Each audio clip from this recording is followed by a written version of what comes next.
Hey, it's BT. Can you believe it? It's back to school time for you and for your kids. So one thing I need to remind you of is please do not forget to take care of your eyes this school year. And do me a favor, make it a priority, okay? Here's what you need. Eye vitamins from I Promise. Of course, I Promise Screen Shield Teen and Screen Shield Pro are daily vitamins made with natural ingredients to help defend your eyes against harmful blue light emitted by screens. Screen Shield Teen is safe for kids ages 4 through 17. And Screen Shield Pro, it's the most comprehensive formula for adults 18 and up. How about this back to school sale? Number one, doctor recommended eye vitamin I Promise is giving you 50% off your order with my promo code. If you use the promo code BT, you'll get 50% off at ipromise.com. Their Screen Shield products have done wonders for me, for my children. Go to ipromise.com right now. Use the promo code BT to save 50% off your entire order. It's Screen Shield. This is the Carricker and Smallman podcast, powered by I Promise. Now here's Carricker and Smallman.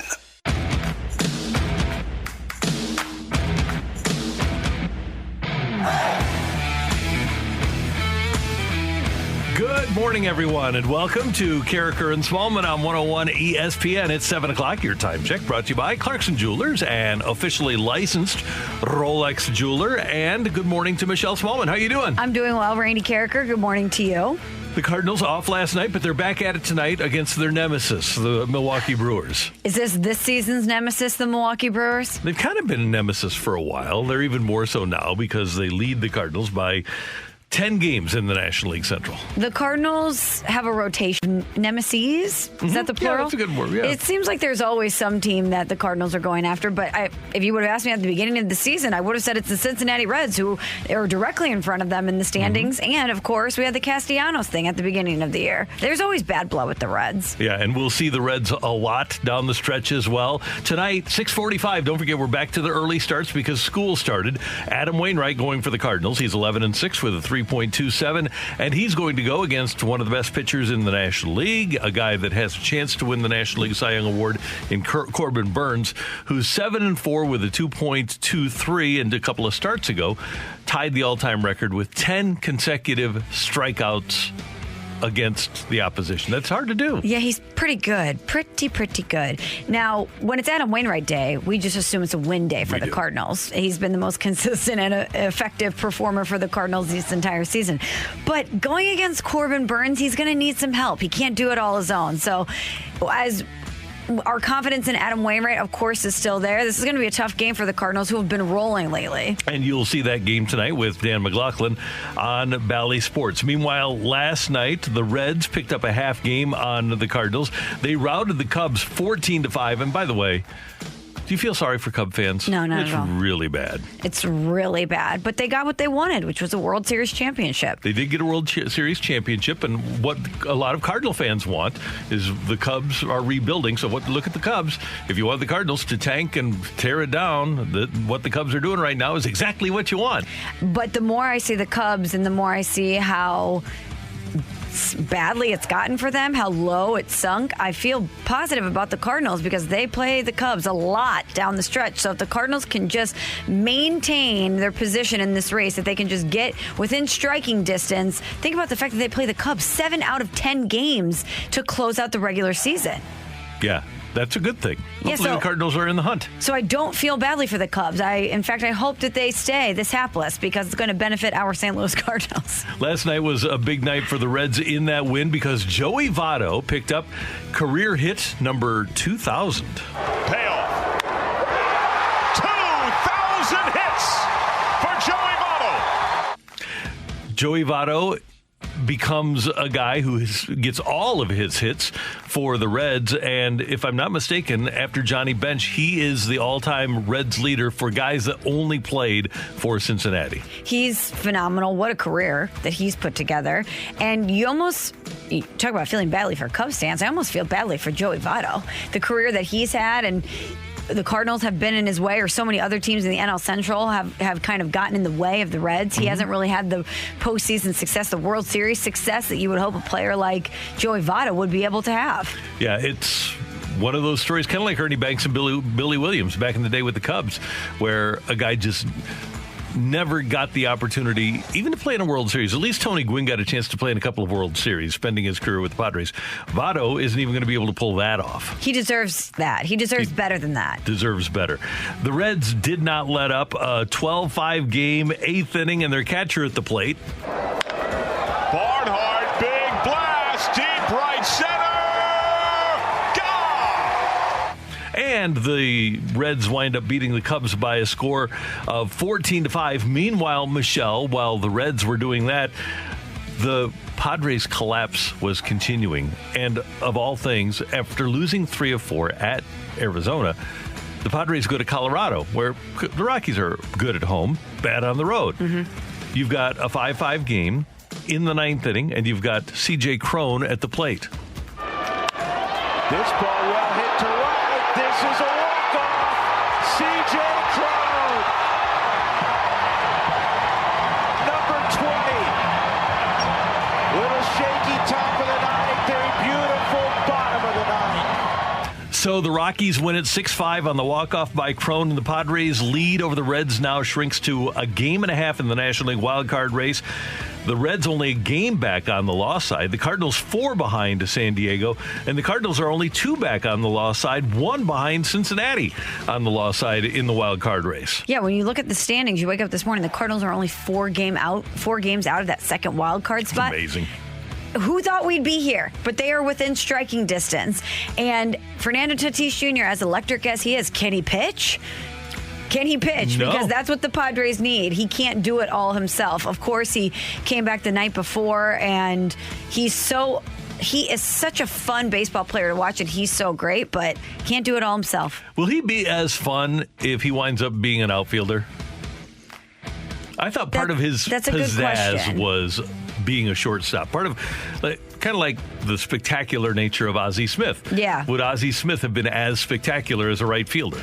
I think it may be diminished a little, but he's still going to make diving catches. He's still going to be a force at the plate, and he's still going to have that swag. I think he still is going to be fun, but I get your point. When you're making those dazzling plays in the infield, it adds a little something to it.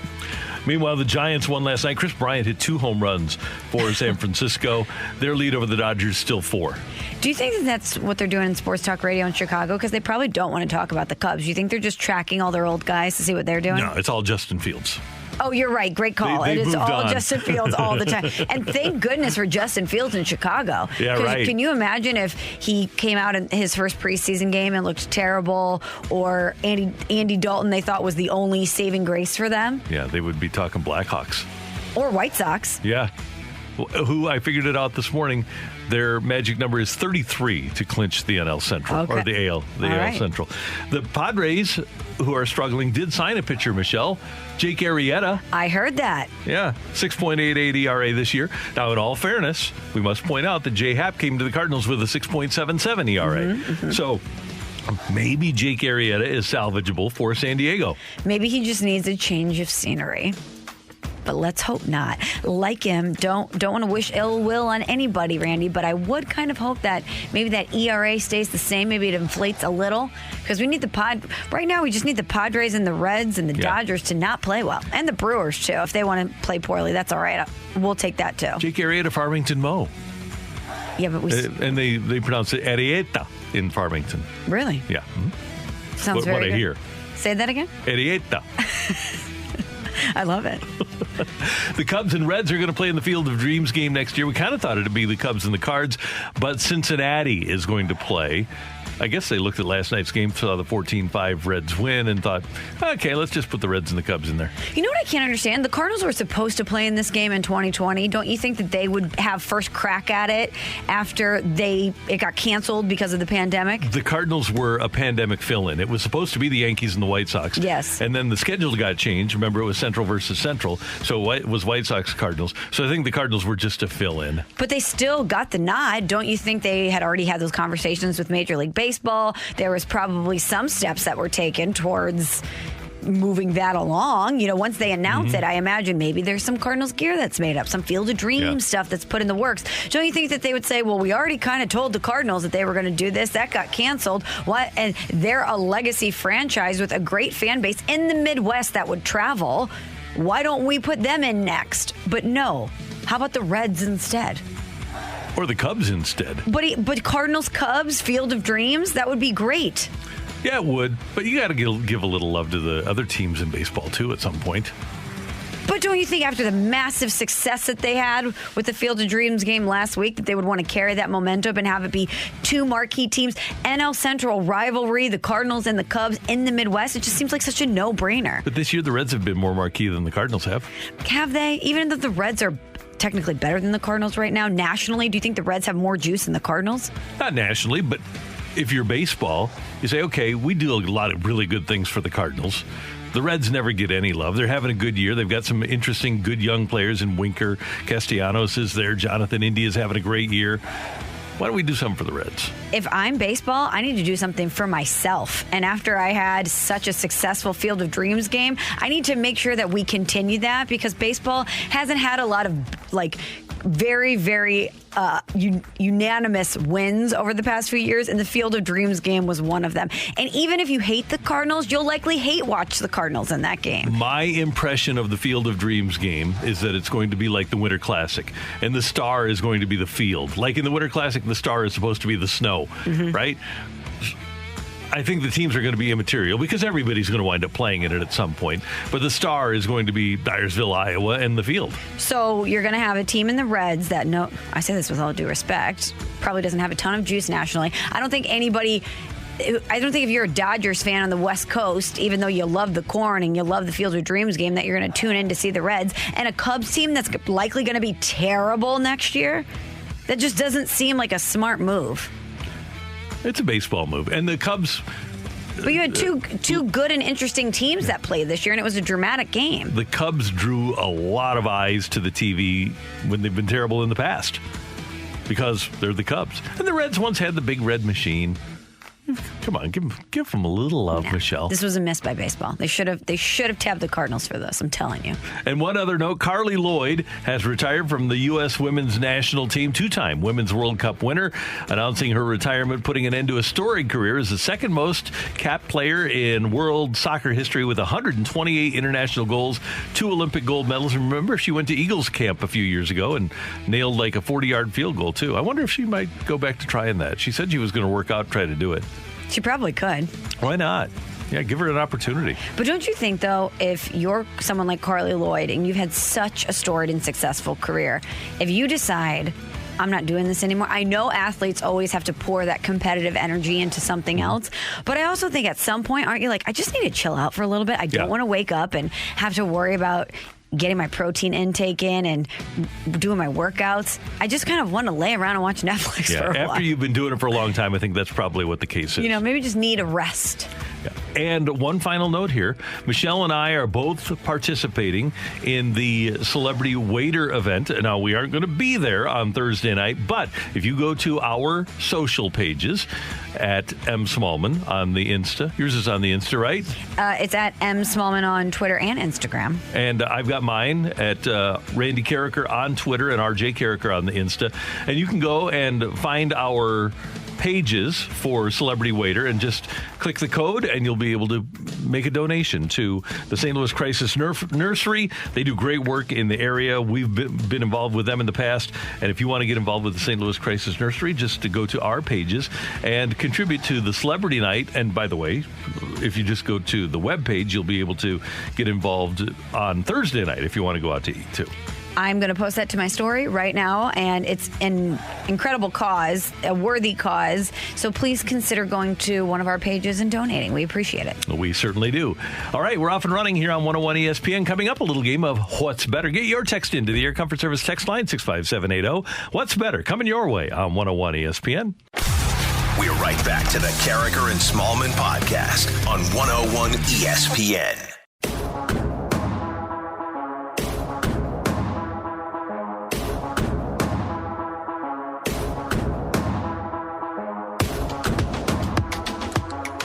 It's Carricker and Smallman on 101 ESPN, and it's time for a little game of What's Better.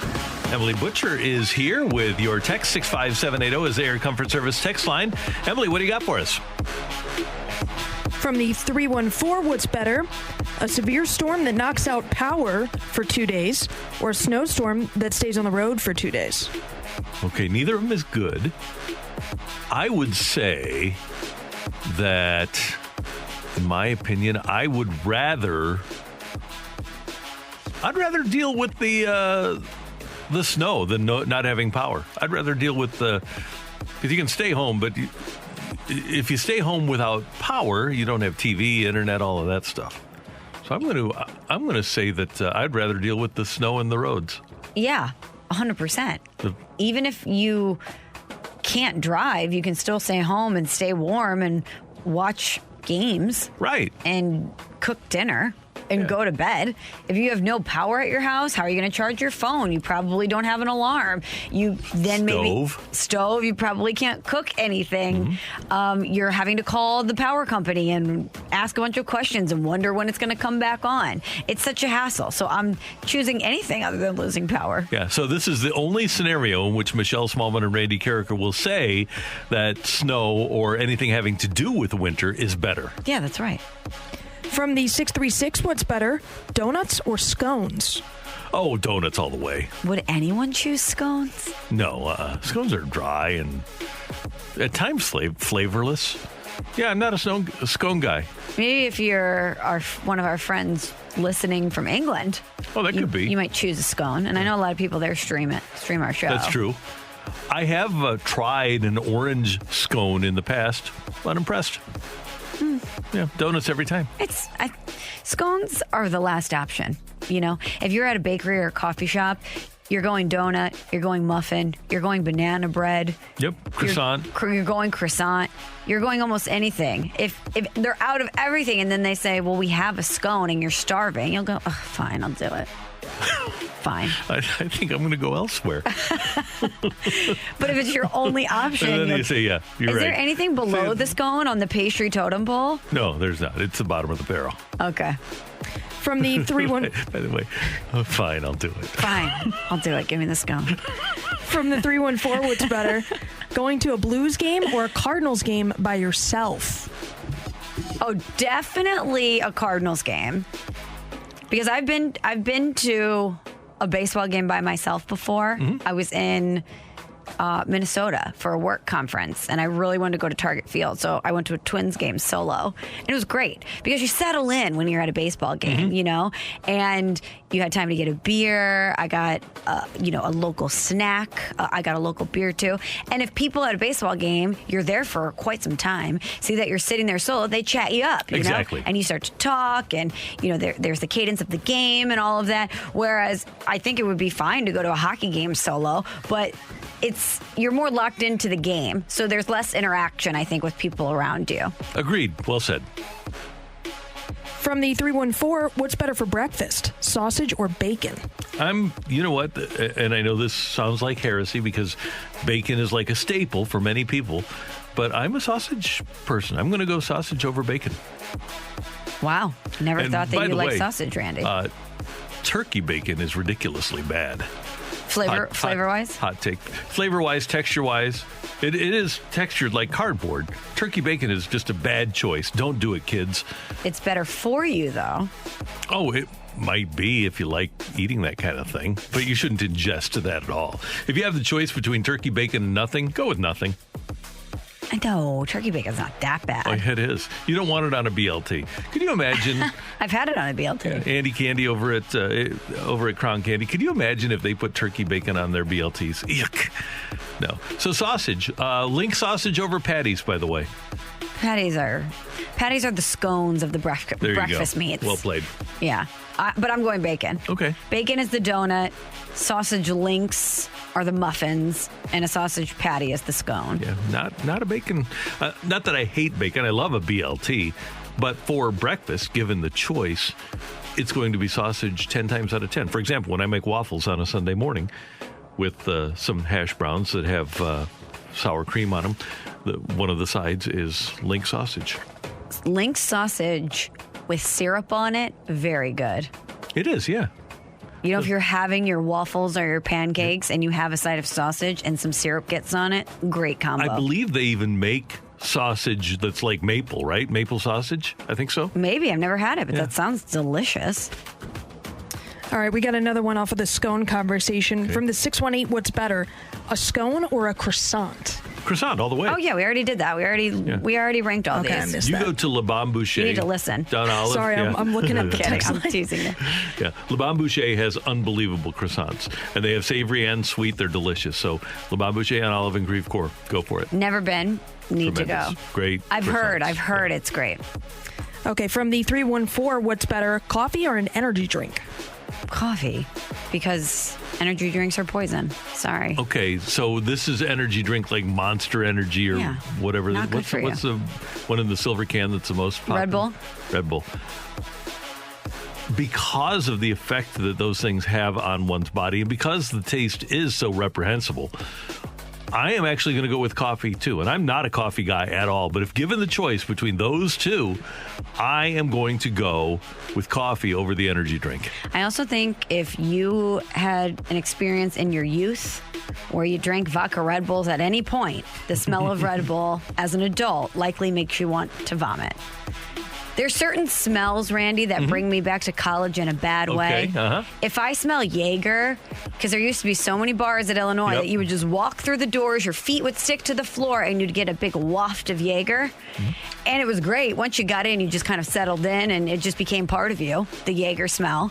But now if I smell it, terrible. I can't even smell it.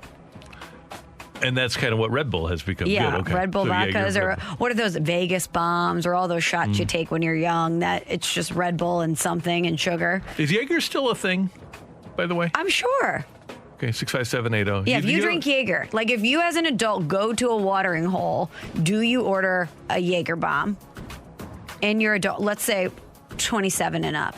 Yeah, because Because I feel like, if you're 25, you're still in your post-college years. 20 years ago, if you went into an establishment, pretty much you always saw the big Jaeger thing, right? It's the signs, Yeah. and the dispenser and everything. No, I don't go to as many establishments. I don't work around as many establishments. I don't work at night anymore. But I don't see them anymore either. I'm sure the signs are still there, but I wonder if people's tastes have evolved. I wonder what the hot shot is right now. Back in the day, it used to be a Jaeger bomb. Then it, like I said, Vegas bombs became a thing. Lemon drops are always popular. What is the shot now that all the people in the bars are taking? We have the perfect audience for this one, 65780. Yeah, let us know. I'm curious. I'm genuinely curious. We actually just got a text in about Jaeger bombs. Oh, please tell us. From the 618, I still like Jaeger bombs. I am 43. I just can't drink as many as I used to. There you go. And Jaeger is still a big NHL sponsor from the 636. Is it? I thought we were talking about Yager. You might be thinking of Jaromir Jagr, Correct, because a player who used to play in the NHL. Who's like 60. Oh, Fireball from the 314. Fireball never goes out of style. It's like the little black dress. It's just always in the back burner. You always have it in your closet, and you can pull it out at any time. People are weighing in here. We've got Irish car bombs or root beer barrels from the 314. What is a root beer barrel shot? I'm intrigued. Again, Never heard of that. 65780. Stand From the by. 314, pickle shots. Oh, Do you know? I'm a fan of pickle. Okay, here's a root beer barrel shot. It's got root beer schnapps in it. Huh. Okay. In a pitcher. Here we go, guys. Loading. It's a chilled can of root beer, vanilla vodka, and whipped cream topping. That sounds delicious. Yeah, I don't know. I don't know if I want to take a shot with whipped cream in it. It's kind of like sushi with cream cheese. I don't know if I need that. It just seems like extra calories that I don't need. Oh, yeah. I would try it, though. From the 618, I just had my 40th birthday party and was forced to do shots of Jaeger like I was young again, and I spent the entire next 2 days sweating it out. It's real, exists, and it also is poison. Yes. See? 2 days sweating it out, though. Yep. And to our texter, I'm sure the next time you get a big sniff of Jaeger, you're going to feel queasy. Probably. From the 636, green tea shots. Okay, I'm on it. Green tea shots. That sounds great. Antioxidants? I don't know. Yeah. Okay, green tea shots. Ooh, Irish whiskey, peach schnapps, sour mix, and lemon lime soda. I don't do brown liquor. Okay. But it sounds interesting. Yeah, it does. From the 314, knowing the kids these days, it's probably a sriracha avocado bomb. Pretty good. it is. Lemon drop? Yeah, that's Okay. a classic, too. Okay. So, all you people that were out drinking until 2 in the morning, thank you very much. Thank you, and I'm jealous. weighing Have a in. shot for us. Yeah. Let's see. Breakfast shots from McGurk's. So somebody's still going for it? Oh, a lot of people texting in Rumplemans. That's a classic, too. Everybody loves a quick shot of Rumplays. I mean, From the 314, spicy Bloody Marys all day. There you go. do that again. Spicy Bloodies all day day. Come on, Rand DMC, you know day. Yeah. Okay. Okay, so a lot of text here. I really appreciate all of the people in the BLIS, the best listeners in sports, that are ripping Jaeger shots. Thank you for keeping it alive. Yeah. Thank you for having fun. And then we close out with this one from the 636, a kindred spirit to Michelle.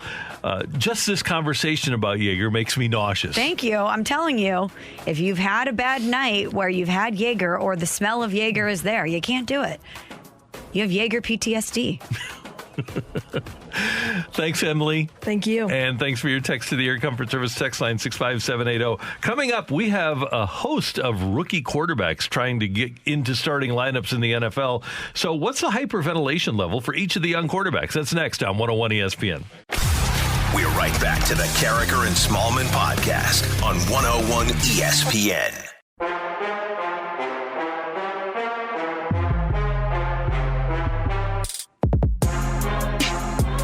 The NFL preseason has begun, and the nation is fired up over this quarterback class for 2021. And Michelle, people should be fired up. People should be excited about the class of quarterbacks that have been taken this year. Yeah, a lot of people are really excited about these quarterbacks, and they had most of them their preseason debuts in week 1.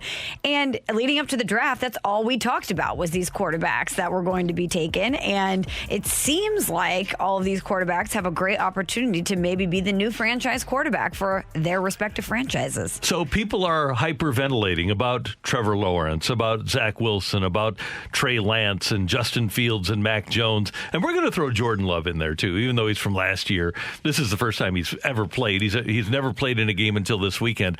So what's the hyperventilation level among the public, among the media for this quarterback class? Max Kellerman of ESPN, First Take, he is hyperventilating. I think the worst guy I saw, and this wasn't this weekend because they played earlier, but Mac Jones was probably the least impressive guy I saw, and I would give him between a good and a very good. I think he's ready to play in the NFL right now. And that would be number 5 on my list. Trevor Lawrence, he was taking sacks and everything, but I also know his pedigree. You could see his size, his athletic ability, the zip on some of those throws. That one in particular, you go, oh, that was one of the best throws of the weekend. And Trevor Lawrence, a lot of people disappointed. We just debated Zach Wilson and Justin Fields. And they both looked really good. I thought Fields looked spectacular. I thought Wilson looked much better than was advertised during camp. And then Trey Lance, what did he throw the ball? 80 yards? Trey Lance is a freak of nature. And let's not forget, the thing that wowed people, the 2 guys in this draft class where people were talking about their decision-making speed was next level, was Mac Jones and Trey Lance. But the reason Trey Lance got picked is because he's Mac Jones plus all this athletic ability. I can't remember ever seeing after one preseason game, Stephen A., 5 dudes who I think are all going to ball out in the NFL. All 5. This could be the greatest draft class for quarterbacks of all time. All right. All due respect, because Max was 9 years old. Not that he shouldn't know, because it's his gig. But he should know that in 1983, John Elway was the first pick in the draft, wound up in the Hall of Fame. Jim Kelly was the 14th pick in the draft, also a quarterback. He's in the Hall of Fame. Dan Marino, 27th pick in the draft. He's in the Hall of Fame. Those 3 combined for 10 Super Bowls. Plus, you had Todd Blackledge, who started for a couple of years in the NFL. Tony Eason led his team to a Super Bowl with New England. Ken O'Brien played several years in the NFL. So for this group to be the greatest quarterback draft class ever is quite a statement. So, Michelle, we need to put a hyperventilation meter on these individuals. Okay, let's develop the scale. Okay, how about at the lower end of the scale? If we're talking 1 to 10, this is a 1. In between like 1 and 3, your pulse is quickening. Okay. You see one of these guys drop back to pass in preseason football and you feel it in your body, okay? You feel that pulse start to quicken up. Next, we're going to slide the scale down to labored breathing. In addition to that pulse coming, the breathing starts to get heavy. You're like, wow, oh my gosh, have you seen Mac Jones? Okay, so that's the next one. Number 3, as we slide closer to a 10, this is really the 6 to 8 range. You need to grab the paper bag. You need assistance to help you calm down because your breathing has labored that much. Like it. And finally, 8 to 10 range, call 911. Full-blown panic attack. You're sitting in the corner. Your head is between your knees. Call 911. Panic attack. Okay, good. And by the way, Max Kellerman is at a full-blown panic attack. Call 911. Oh. But you know what, though? When can you be drunk on possibility like the first week of preseason NFL football? This is the time to be drunk on hope. This is the time to let those feelings wash over you and have a full-blown hyperventilation attack over these quarterbacks because they haven't done anything wrong yet, and it's preseason football, and they're not seeing the exact defenses that they're going to see. And, of course, they should look good right now. They should look great right now. Now, another point that we should make, if you didn't see it, is Trey Lance did not throw the ball 80 yards in the air for a touchdown. As a matter of fact, the ball was in the air probably, he rolled out and probably threw it 30 yards and then got a 50 yards run after catch. But still, it was an 80-yard touchdown pass. So, Michelle, do you want to start with the lowest? Well, let's start with Jordan Love. He got banged up. He got hit. What's your hyperventilation level for Jordan Love? Okay, here's Jordan Love. He went 6 for 6, 89 yards, including a 22-yard scoring pass on a screen, and obviously had a shoulder issue. They're going through the MRI. He's likely to be out for practice all week and likely to be out in the second preseason game. So if I'm a Packers fan, Randy, I think I'm calling 911, but not on the excitement level. I think on the panic level. I think I'm hyperventilating from a panic perspective. Just because he got hurt? No, because I don't know if I'm sold on him, and I know that he's going to be the guy next season. He's likely to be the guy. And after one game where it wasn't so great. 6 for 6? No, yeah, but he didn't look like as dynamic as some of these other young quarterbacks that we have seen. And I just think if I'm a Packers fan and I'm going from Aaron Rodgers to a guy I'm not sold on, that's a pretty big drop-off. And the entire season, you're going to be wondering about Jordan Love. You're going to be comparing him to Aaron Rodgers, which is incredibly unfair. But that's what you're going to be doing. So I think I might be hyperventilating, but in a negative way. Okay, I'm gonna be misty-eyed because if I'm looking Your at pulse Jordan is quickening? Love, my pulse is. Let's see. Yeah, it is. Okay. A little bit. Here's a guy that I know. And he hadn't played in a year and a half, had not played in a football game in a year and a half. His last game was at Utah State. Last time he played any football at all. And I know I've got all these weapons. I know I've got Devontae Adams, and I know I've got Valdez-Scantling, and I know I've got Aaron Jones, and I've got Williams. All I need to have as a quarterback can get the ball into my playmaker's hands. And I'm seeing 6 for 6, and I'm saying, oh, he can do that. Get the ball into the hands of his playmakers. This is pretty good. So that's what I'm looking for. So, a little pulse quickening for Jordan Love. Okay, let's move on to Trevor Lawrence for the Jacksonville Jaguars. He was 6 of 9 for 71 yards, 1 fumble, 2 sacks. Where are you on the hyperventilation scale when it comes to Trevor Lawrence? Again, because I'm looking at this from a Jaguars fan perspective, I've got a little labored breathing because I haven't seen this. I haven't seen this from Nick Foles. I haven't seen this from Gardner Minshew. I haven't seen it from any of the quarterbacks that the last quarterback that I had that I thought, okay, this might be something for us. It wasn't the third pick in the draft a few years ago. It was Byron Leftwich. That's the last time I've had a quarterback that could do this for me. So I've got a little labored breathing if I'm a Jags fan. I'm with you because I think the Jags fans were calling 911 during the draft when they acquired Trevor Lawrence. Mm-hmm. And I think his preseason debut was what it was.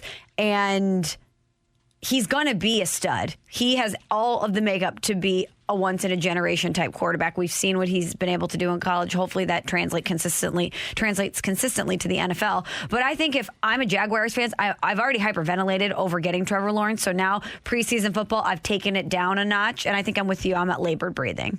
And this is a franchise that took Blake Bortles with a third pick in the draft. So you see Blake Bortles' pedigree when he came out, and then you see what Lawrence's pedigree is now.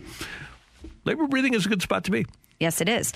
All right, how about we go to Zach Wilson, 6 of 9, 63 yards. He had an 86.8 passer rating, and he seemed to make good decisions. He showed some poise out there. Pretty efficient performance for Zach Wilson for the New York Jets. Okay, I'm a Jets fan, again, so I'm inherently intense. I'm all over this. I am an overreactor if I'm a Jets fan. Zach Wilson didn't throw an interception. I've got to get the paper bag out, Michelle. You know what, Randy? I'm with you. I'm at paper bag too. I'm not at full-blown hyperventilation if I'm a Jets fan, because I am a Jets fan. Yeah. I'm jaded. I am hardened on the inside. I remember how many times I've gotten excited about guys. Sam Darnold is not so far in the rear view. I'm not trying to get too worked up, but I am getting a little excited if I am a Jets fan. So I'm with you. I think I have the paper bag in my left hand ready to go. All right. Okay. Let's go to Trey Lance for the 49ers. He was 5 for 14, 128 yards, 1 touchdown, but boy, did that touchdown get a lot of pub, that 80-yard touchdown, and he took 4 sacks. Yeah, I am pulse quickening just because he was the third pick in the draft, and that's a 1 or a 2. My pulse quickens because of the 80-yard touchdown pass, Michelle, but the rest of it, So I'm going to just go pulse quickening for Trey Lance. I think I'm at labored breathing with Trey Lance because that was such an exciting play, and because the entire thing kind of came out of left field. If I'm a 49ers fan, you haven't been sold on Jimmy Garoppolo for a long time, which that's a completely different conversation. But I think in San Francisco, they don't think Jimmy G's the guy long term. And Trey Lance was the guy that you didn't expect Kyle Shanahan to pick, and he picks him, and then you fully buy in on him. You get really excited about the potential of a guy like Trey Lance, the skill set of a guy like Trey Lance, and then you see an 80-yard touchdown. So I think I'm at labored breathing with him if I'm a 49ers fan. Okay. I want to see more. I want to see better than 5 of 14. I need better accuracy than that. Okay, let's go to Mac Jones, New England Patriots. 13 of 19, 87 yards, 1 sack, 78.2 rating. Just workmanlike. I'm misty-eyed. Your pulse is quickening a little? I'm sorry, yeah. Pulse is quickening. I got to get into this thing. Yeah, my pulse is quickening a little bit. Cam Newton, Mac Jones at the beginning of the season, doesn't matter. If Mac Jones doesn't start for me, it's not a tragedy if I'm a Patriot fan. So, yeah, just a little pulse quickening. I think I'm at labored breathing if I'm a Pats fan, and here's why. Because you had Tom Brady for so long, and you need a good quarterback if you're a Pats fan right now. It's something that you crave, and Cam Newton clearly was not that guy. You don't think that he's that guy for the future. There was a lot of things at play last season for the Patriots, so maybe Cam comes out and does have a better season this year than he did last year. But if you are a Pats fan, you believe in the genius of Bill Belichick. It's what gets you up in the morning. It's thinking that the Pats are going to return to glory and that Bill Belichick is going to win without Tom Brady, knowing that Tom Brady has won without New England. And if you think Mac Jones could be that guy, I think you're getting a little excited about him. See, the reason that I just have pulse quickening is what I saw the other night was the 2005 version of Ryan Fitzpatrick. So they have that guy. He's very smart, very workmanlike. He'll be around a long time, but I don't know that he's going to be a transcendent guy. So that's where I am with him. So we saved the most obvious for last. Yes. And that's Justin Fields with the Chicago Bears. 14 of 20, 142 yards, 1 touchdown. He had 5 carries for 33 yards, another touchdown, and 1 fumble. Call 911. Can't breathe. I'm totally fired up after everything that I've been through as a Bears fan. Just the dearth of quality quarterbacking, and they have not had a great quarterback in life. Okay, I shouldn't say that. They had Sid Luckman back in like the 30s. They have not had a good quarterback in Chicago. Now they think they have one. You got to call 911 because you're just so fired up. Do you think most of the EMTs in the greater Chicago area are just stationed outside Soldier Field? They should be. because they know that everyone in there is hyperventilating. A lot of palpitations going on there. But you know what? Good for them. They've waited for a long time to feel this way about a quarterback. And maybe Justin Fields doesn't turn out to be that guy. But isn't this the fun part? Isn't this what you've craved as a Bears fan? To feel like you could pour your hope into a quarterback that could be the guy for you? That's what they need. Because even when Jay Cutler was at peak Jay Cutler, you still weren't 100% all in if you were a Bears fan. No, never. And Cutler leads them in history with 23,000 yards. That's their best quarterback. Sid Luckman is their next quarterback. He played from 1939 to 1950. He's number 2 in yards in history for Chicago with 14,000. They just have not had, heck, we've had better quarterbacking in St. Louis than they've had in Chicago. Well, we've had... That is saying something. I would say that Hart, Lomax, Bulger, and Warner, all better than the best that the Bears have ever had to offer. Yeah, and we've had some dark days here. Yeah, as far as quarterbacks in St. Louis, yeah. So that is saying something. And that's why we are not being able to breathe over Justin Fields. It's pretty awesome. And not only that, not only does he have a strong performance, but he comes out afterwards and he says that the game felt really slow for him. He's got confidence. He's got swag. He's a Big Ten quarterback. It seems like they hit a home run with Justin Fields. Now, a lot of football left to play. But for right now, week 1, it feels pretty good. We've got palpitations, absolutely. Just a couple of more Bears fun facts for you. Their all-time single-season passing touchdown leader, single season. The most touchdown passes a Bears quarterback has had in a season, Eric Kramer with 29. 29. Everybody throws for 40 now. The most yards in a season for a Bears quarterback is, I believe, Eric Kramer also. Yeah, 3,838. The best season that a Bears quarterback ever had came from Eric Kramer. He's got problems. I just assumed it would be Jay Cutler. You'd think so. He's second, by the way. Oh, okay. With 3,812 yards, 28 touchdown passes. Coming up next on 101 ESPN, get your text into the Air Comfort Service text line 65780. And we've got Take It or Leave It here on Carricker and Smallman. We're right back to the Carricker and Smallman podcast on 101 ESPN.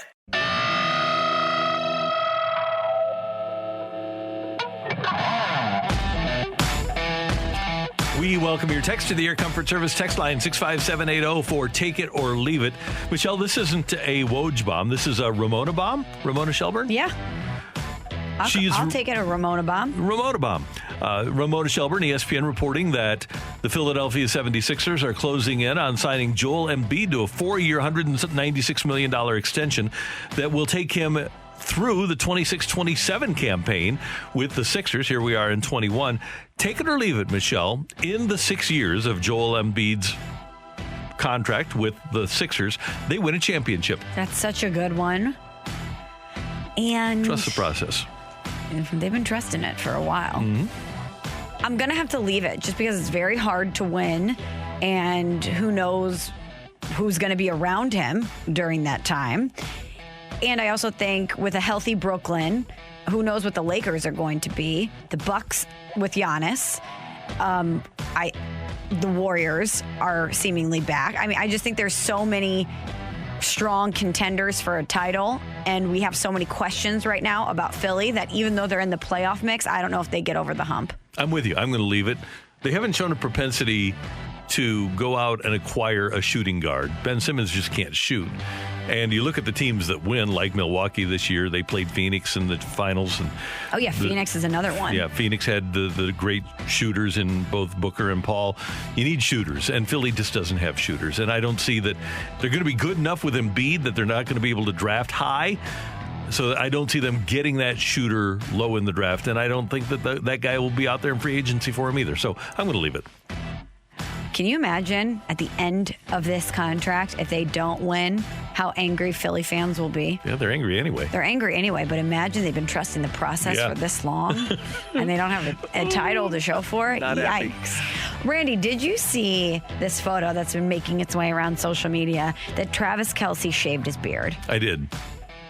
Take it or leave it. There's a ton of guys who've seen this picture that will never shave their beards. Yeah, I'll take that. He looks like a completely different person. He does, yeah. I did not recognize him. I did not believe that was Travis Kelce. And I'm sure guys, especially in the summertime, it might get hot. It might get itchy. You're sweating with the beard on your face. And you think maybe it's time to shave it. I would take one look at this photo and say, you know what? I don't know. This beard look, I might keep it for a little bit longer. You recall he had the reality show a couple of years ago? Yeah. Take it or leave it. He gets that reality show if he doesn't have the beard. I'm going to leave that. Me too.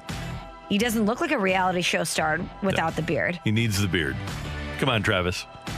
Take it or leave it. He never goes without a beard again. I'll take it. I think he could be an elderly man and he's going to have a beard on his face. Yeah, absolutely.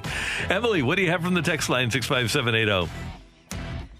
From the 636, take it or leave it, Michelle would take a shot of Jaeger daily if it meant the Illini winning March Madness. Oh, if it would bring my Illini national championship game, I would take a shot of Jaeger every morning, first thing in the morning before coffee for 365 days. I'm a team player. Are you kidding? That is a small price to pay for Illinois to win a national championship. Our shows would be off the charts if you had a shot of Jaeger every morning before you came in here.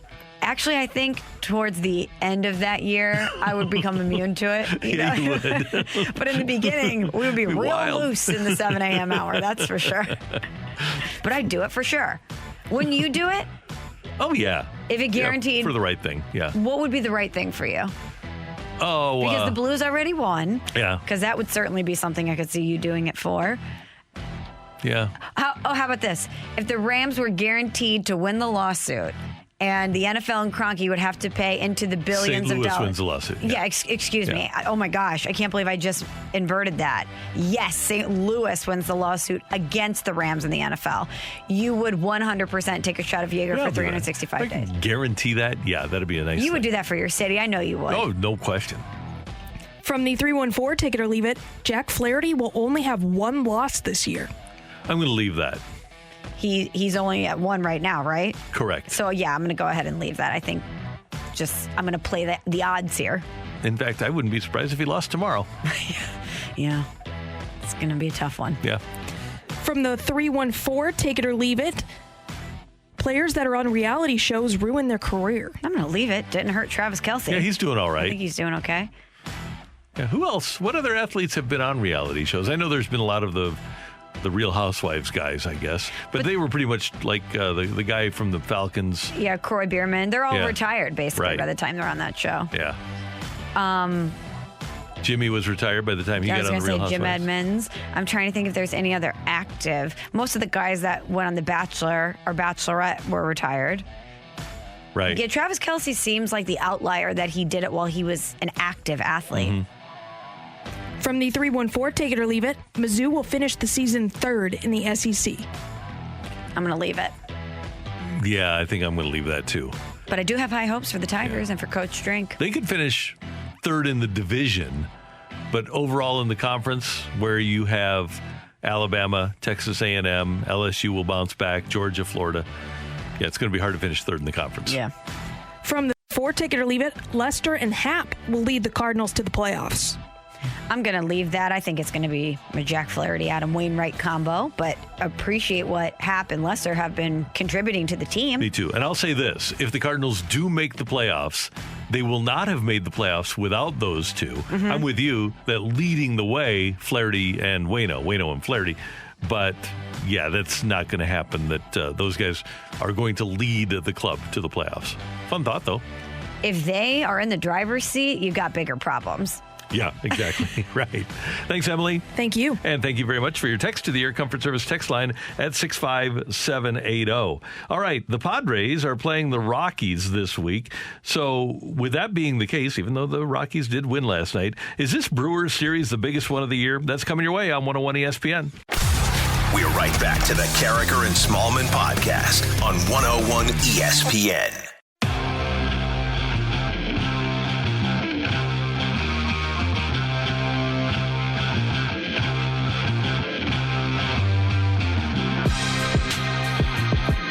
Cards and Brewers tonight, 6:45. Mike Claiborne will join us at 8:45. And then at 9 o'clock, Tom Haudricourt, the longtime beat writer for the Milwaukee Journal-Sentinel, will join us. He's on his way to St. Louis, making the drive in.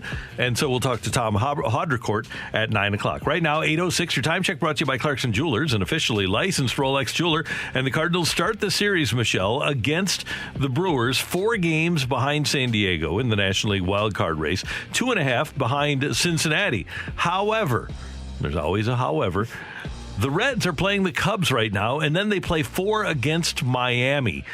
And the Padres are playing the Rockies. And you play the Rockies, you feel like, okay, well, you can sweep that series. Well, the Padres already messed that up by losing last night. That's right. But we do have the Padres not only taking on the Rockies, but they get Philadelphia coming up, and then they get more against Arizona later on.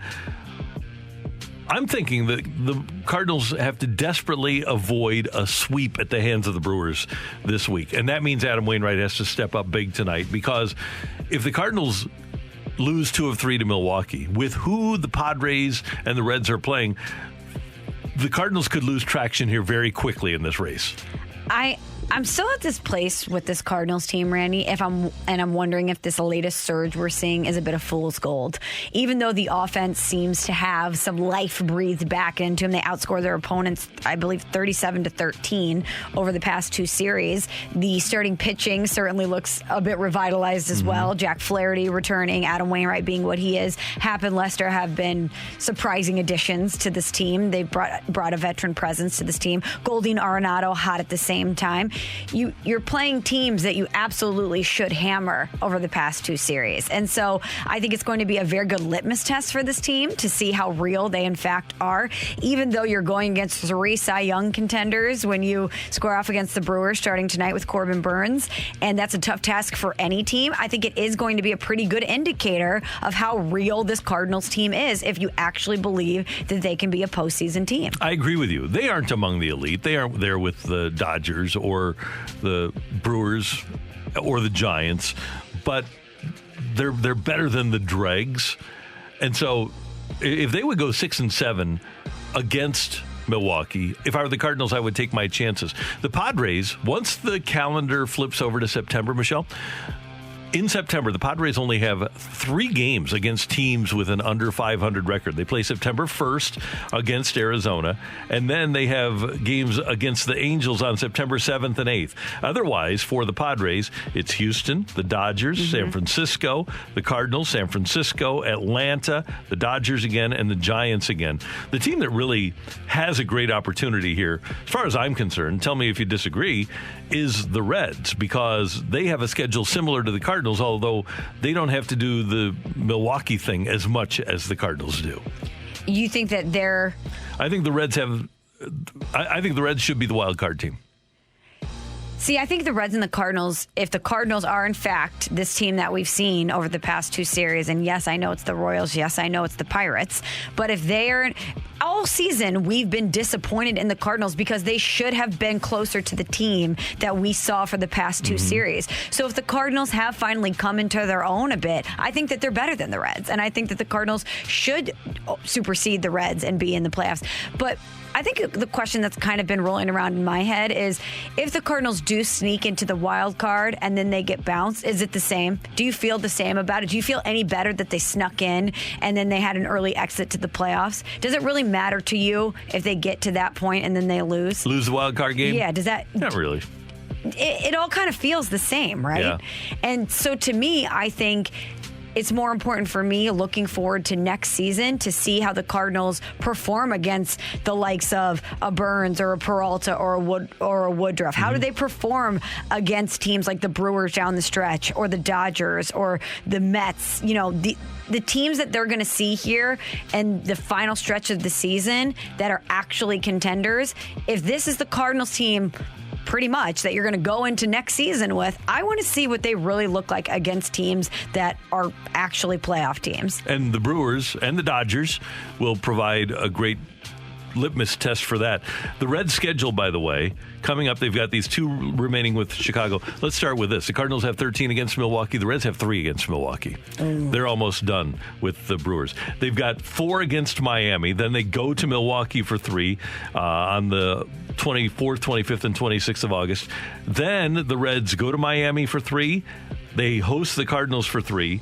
They host the Tigers for 3. Then they're at the Cubs. They are here in St. Louis, then at Pittsburgh. They've got 3 against the Dodgers. But then down the stretch, they've got 3 against Pittsburgh, 4 against Washington, 2 at the White Sox, and then 3 at Pittsburgh. So their schedule really does favor them. Cincinnati's schedule does. But again, if the Cardinals can just tread water and keep themselves within striking distance, I really like the way it shakes out for them towards the end of September into early October when you play the Cubs, who, think about what the Cubs look like now. Imagine what they're going to look like at the end of September, early October. Could be pretty dismal. It could just be a bloodbath, for lack of a better term. And so if the Cardinals can get to that point, they're 4 out right now of the second wild card. If they can just get to the point where they're within striking distance by September 24th, I like their chances. The Cardinals can't ask for any more. On August 17th, they control their own destiny. They've got the games left that everybody would like to have because they've got 6 against the Reds. They've got the games against the Padres. They've got the games against the Mets. Even though you might not be facing Pittsburgh and Detroit and Kansas City all the time, all you can ask is to have games against the teams that are in front of you.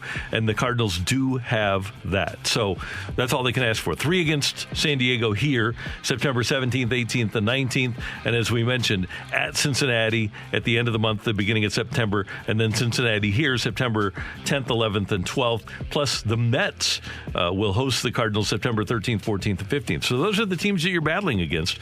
So the Cardinals do have that opportunity against them. So, hey, let's see if they can pull it off. I almost hate that they had an off day yesterday because they've been rolling. They had such great momentum. I would have loved for them to just rolled right into this Brewers series. I would have liked that too. You know, I know it's great to get a day off, to get some rest, to really reset before a series, but I don't know. This team needs momentum, and they had it. Let's hope that Waino can keep it going tonight. I have every ounce of confidence in Adam Wainwright. That is today's Fresh Take. Carricker and Smallman on 101 ESPN. Coming up, you're killing me, Smalls. We're right back to the Carricker and Smallman podcast on 101 ESPN. It is time for... You're killing me, Smalls. AP Top 25 preseason poll, Randy, in college football. And to no one's surprise, coming in at number 1, the Alabama Crimson Tide. Roll Tide. Roll damn Tide. Roll damn Tide. They're coming off their 6th national championship under Nick Saban. It seems like they've reloaded completely. They received 47 of 63 first-place votes. I'm surprised they didn't get all 63, to be honest with you.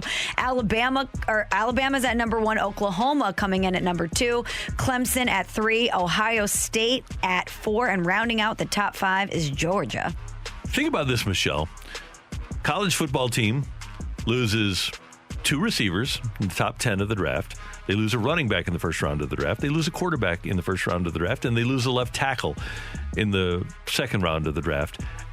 They lose all of those, and yet they're still a prohibitive number 1 the next year in college football. Doesn't that tell you all you need to know? Because you have guys like Brian Robinson to step in at running back. You have Bryce Young, a 5-star guy from California, to step in for Mac Jones. I mean, when you have a guy like Bryce Young, that's going to step in for Mac Jones, I think you're in a pretty good spot. And it's Nick Saban at the helm. Right. It's almost unfair. Yeah, it's unbelievable. You think about what they've done in the last 2 years, losing Ruggs, Judy, Waddle, and Devontae Smith. And now that this John Mechie is going to walk in there and apparently is as good as any of those guys, it's amazing. So we gave you the top 5, rounding out the top 10, Texas A&M, Iowa State, Cincinnati, Notre Dame, and North Carolina. So no Mizzou, no Illinois. No.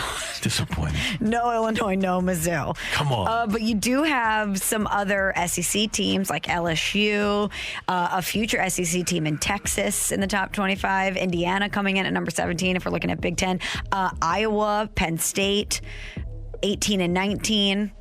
So, I love that Miami's coming in at number 14. I think college football is always good when teams like Texas are good and teams like the U are good. Agreed. So, it is amazing, though, Clemson aside, it's an SEC and Big Ten sport, isn't it? It's those two conferences. You have USC at number 15. You have Arizona State at number 25. Oregon's at number 11. There's some Pac-12 teams in there, but it's SEC and then Big Ten. And, you have some ACC teams in there, too. Yeah, and who joins the Final Four with Ohio State, Clemson, and Alabama? Is it Oklahoma this year? Maybe Notre Dame will slide in there. Who's going to be that fourth team? If you had to put your money on one right now, are you going Oklahoma? Are you going Georgia?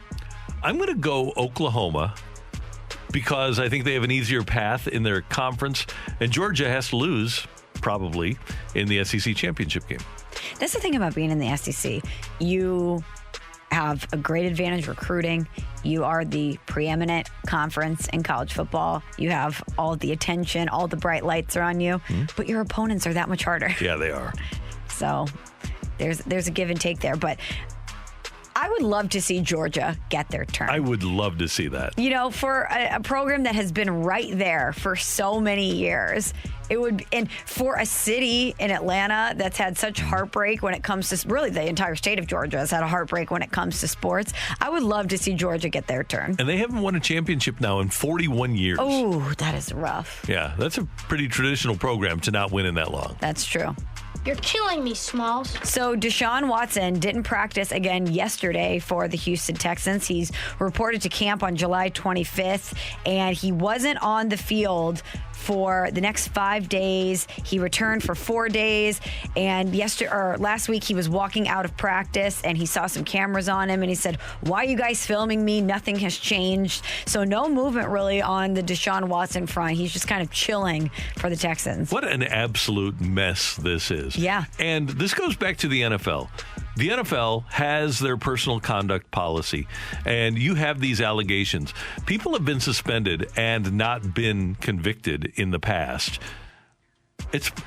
Roger Goodell's doing a real disservice to the Texans here by not suspending Watson, and he can do it with pay with the personal conduct policy. I have to believe that Watson would prefer that. The only reason he's there is so that he doesn't lose $50,000 a day for not showing up. So he's only there so he doesn't get fined. Why not? Exactly. Why not put the guy on administrative leave due to the personal conduct policy and wait until the situation is hashed out in the courts? Doesn't it feel like something needs to be done? Yeah. Because the situation right now, it's just uncomfortable for everyone. He's sitting there, not being able to play. But I do wonder, though, as time goes on, if it isn't resolved in the courts and he's still sitting there, what the Texans are going to do. Do you not play him the entire season? You can't cut him. You can't put him on IR. I don't know what you do if he's there, but you can't really you aren't going to use him. They know they aren't going to use him. So all the reports say that he's played his last snap for the Texans. So I don't know what they do. They need to go to the NFL. Cal McNair needs to go to Roger Goodell and say, "Hey, you got to help us out here, buddy." Well, because if I'm the Texans and if I really firmly believe, I am steadfast in my belief that he's not playing for me no matter what, despite his talent and despite the checks, that he's not playing for me, then right now it's just a massive distraction. Even if I don't think my football team is going to be a Super Bowl contender, that's something that I don't want permeating the culture of my team. You're in camp. This is a preseason. It's supposed to be a fresh start for your team. And what does that bring into the locker room? I'm sure guys have their opinions on it. I'm sure guys don't appreciate the cameras there and all of the speculation hovering over their team. If he really isn't going to play there, then go ahead and turn the page. I know it's a tough thing to do because he's a very talented guy and you're paying him a lot of money, but I just don't know why you, as the Texans, would want your team name in the news for this every single day. Right. At some point, it'll be better just to cut the losses. And I wonder where that point is for them. What's the breaking point for them? Yeah. Are they waiting to see how this plays out? To bring him back? Well, you can't bring him back, and his value will never be high for you again. You're never, apparently other teams have inquired and the Texans have asked exorbitant prices for him. His value is never going to be high again. Yeah, read the room. Yeah. yes, he's very talented. I don't know. If I'm the Texans and there was a team, the Eagles, that was interested, I would try to be getting anything that I could from him. You try to get a second or third round pick and move on from it. Because you don't know how this is going to play out in the courts. Even if he does play again, how long has it been since he's played at that point? It's a mess. It is a huge mess. You're killing me, Smalls. Okay, let's go back to SEC football. So on Sunday, Kentucky head coach Mark Stoops, he named Will Levis QB1 for the Wildcats. He's a junior transfer for Penn State. He won the job over Joey Gatewood and Bo Allen. But that's not really the story about Will Levis right now. A video has been circulating of him eating a banana on social media. And Randy, he eats this banana like an absolute psychopath. He doesn't peel it. He eats it whole. He takes one huge bite out of it, skin and all, and he eats the entire thing. What's it called? The rind or the peel? Peel, yeah. The peel. He eats the whole thing like he's eating a candy bar. That guy can't play quarterback for me. That's just too weird. Or is he so crazy that he's going to sacrifice his body and do whatever it takes to win, including eating a banana like a nut job? Maybe a nut job linebacker can do that. Yeah, that's true. Or defensive end. Yep. A safety, maybe. Yep. Not your quarterback. Your quarterback needs to have the patience and the understanding of what bananas are all about, and that you do have to peel them before you eat them. That is not, eating a banana peel is not a quarterback thing. So the video, he's shirtless, gold chain. The caption says, and this is on TikTok, that's been recirculated elsewhere because I'm not on TikTok. He says, I don't fear the brown spots on bananas. They fear me. #menace to society. And then he takes a full bite of it, peel and all. Again, going back to the last subject, quarterbacks that are a menace to society are not worth having on your team. I also wonder, at what point in your life do you think, you know what I haven't done yet? Try to eat a banana like a candy bar. You know what I haven't done is eat the peel of a banana. It's just something that's never crossed my mind. I ate a banana yesterday, peeled it right off. It has never even occurred to me to eat it any other way. As a matter of fact, even if you use a banana in a smoothie and put it in the blender, you don't utilize the peel. You remove the peel before you freeze it and put it in the blender. There are no scenarios in which eating a banana peel is a good thing. No scenario. Not even for example, gorillas at the zoo. They peel bananas. You're so right. They actually do, don't they? Yeah. Okay, I'm looking at Mizzou's schedule. Let's see here. So Mizzou, Kentucky, September 11th. Okay, that'll be fun. Second game of the year. I expect some signs or like you need to taunt this guy for his behavior. Come on, Tigers fans. Something creative about him eating a banana with a peel on it. That's right. We can do that. Well, we have to come up with some things. I know. We need to be creative here, but seems like a very good opportunity for some trash talk. What's his last name? Levis. Will Levis. Okay, yeah. QB1 for the Wildcats. Yeah. Nice play, Mark Stoops. That's a win for the Tigers. Thanks, Michelle. You got it. Is it, though? Kentucky's been kind of a problem for Missouri. Yeah, now and then, but not with drink here. Oh, okay. Good point. Okay. Coming up next on 101 ESPN, it's The Fight. Stick around. We're right back to the Carragher and Smallman podcast on 101 ESPN. Welcome to The Fight on Carragher and Smallman. In the red corner, Average Joe Listener.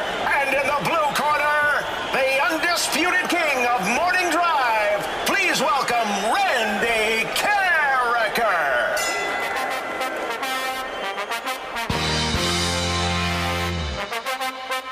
Let's fight here on 101 ESPN. It's Carragher and Smallman, and it's 8:33. That time check brought to you by Clarkson Jewelers, an officially licensed Rolex jeweler. And today, Jim is brave enough to take on Randy in the fight. Good morning, Jim. Where are you calling from?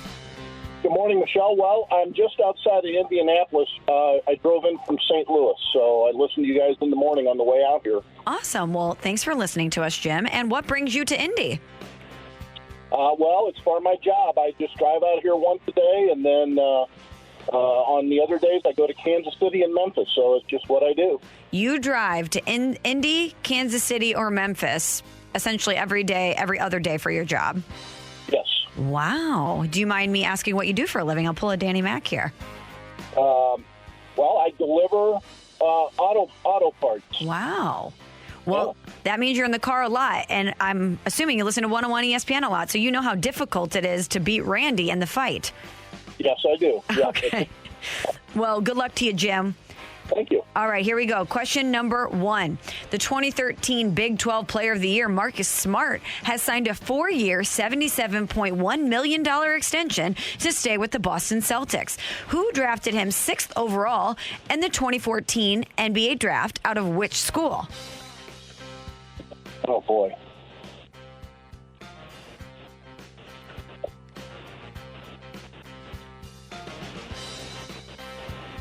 Oh, I'm sorry. Do I get choices? Yes, you do. I'm sorry. I just could tell, Jim, by the confidence in your voice that you know a lot about sports, so I thought it was Randy style. My bad. Okay, let me give it to you again. So Marcus Smart, he signed a 4-year extension to stay with the Celtics, who drafted him 6th overall in the 2014 NBA draft, out of which school? Is it Kansas, Texas Tech, or Oklahoma State? Say Oklahoma State. The Padres signed former NL Cy Young winner Jake Arrieta to a minor league deal yesterday. Which team did Arrieta make his MLB debut with back on June 10th, 2010? The Baltimore Orioles, the Philadelphia Phillies, or the Chicago Cubs? I believe it was the Orioles he started with. See, Jim, I didn't even need to give you options on question number 1. All right, question number 3. Which active player holds the record for most home runs in a single season? Is it Giancarlo Stanton, Albert Pujols, or Pete Alonso? Will you repeat that for me, please? Sure. Which active player holds the record for most home runs in a single season? Is it Giancarlo Stanton, Albert Pujols, or Pete Alonso? Okay, turn. Okay, let's go with Alonso. And the last time a Cardinal had a regular season batting average end above 350 was in 2008. Who was it? Was it Troy Glaus, Albert Pujols, or Ryan Ludwig?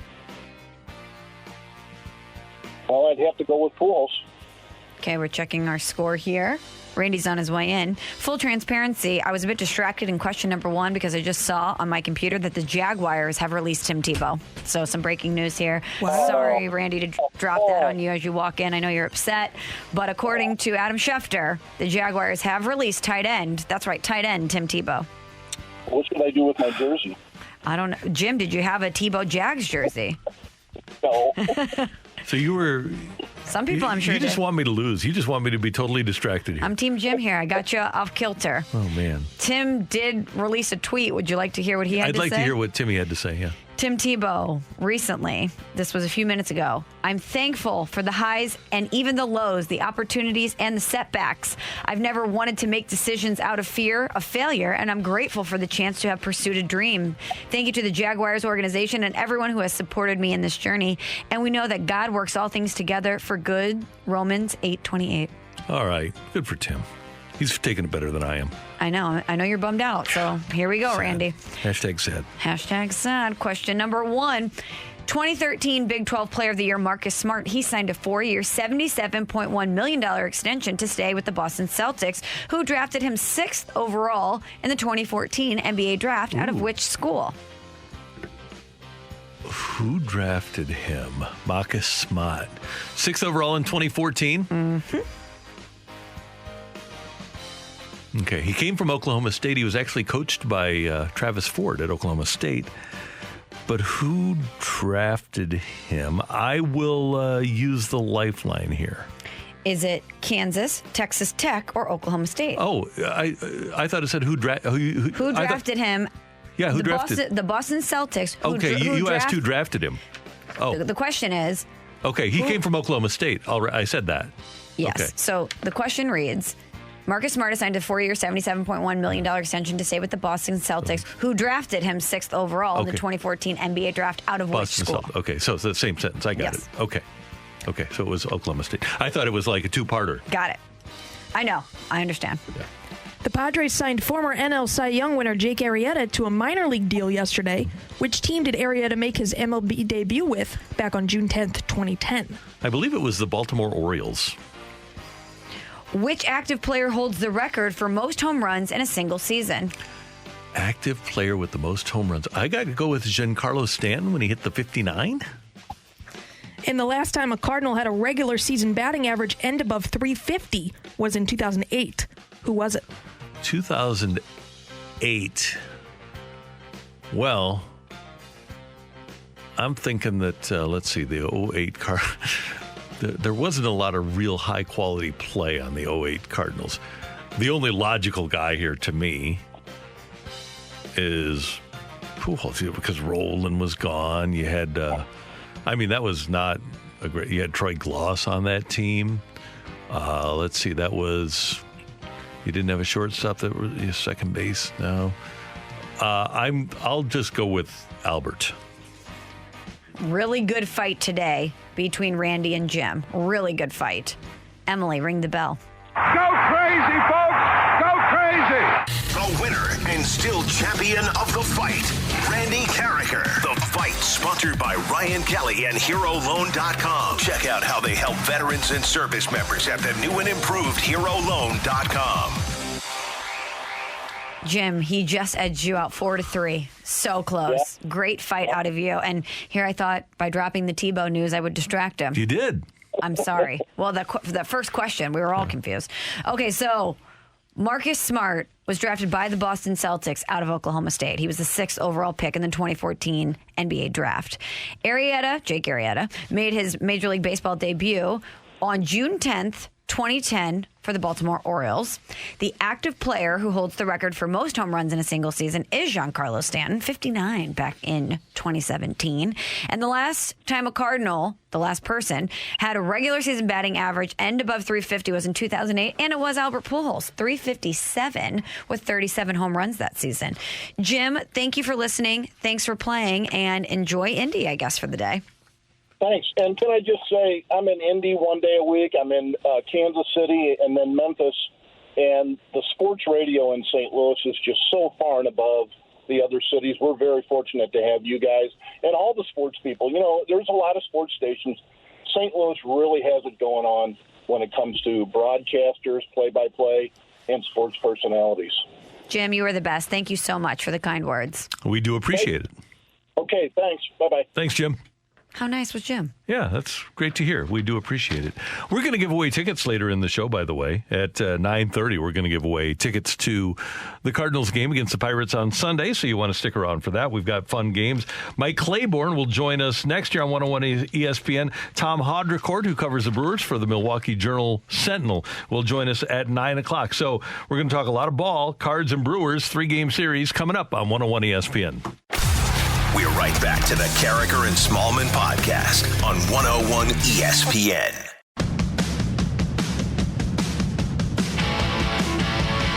The Cardinals are back at it tonight as they open a 3-game series against the Brewers. And to learn more about the series, you can always go to Mike Claiborne's Twitter page and follow him online at Claibs Online, and you'll be able to see the Daily Cards Live and all the other cool stuff that they have going on. Michelle, Randy, and we go to the Brown and Crouppen Celebrity Line, and Mike Claiborne joins us now, as he does every Tuesday on 101 ESPN. Claibs, good morning. How you doing, sir? I am doing well. Looking forward to tonight. It should be fun. I want to go back to the weekend, though. Tell us about the Capitol Grill in KC. What's going on with that?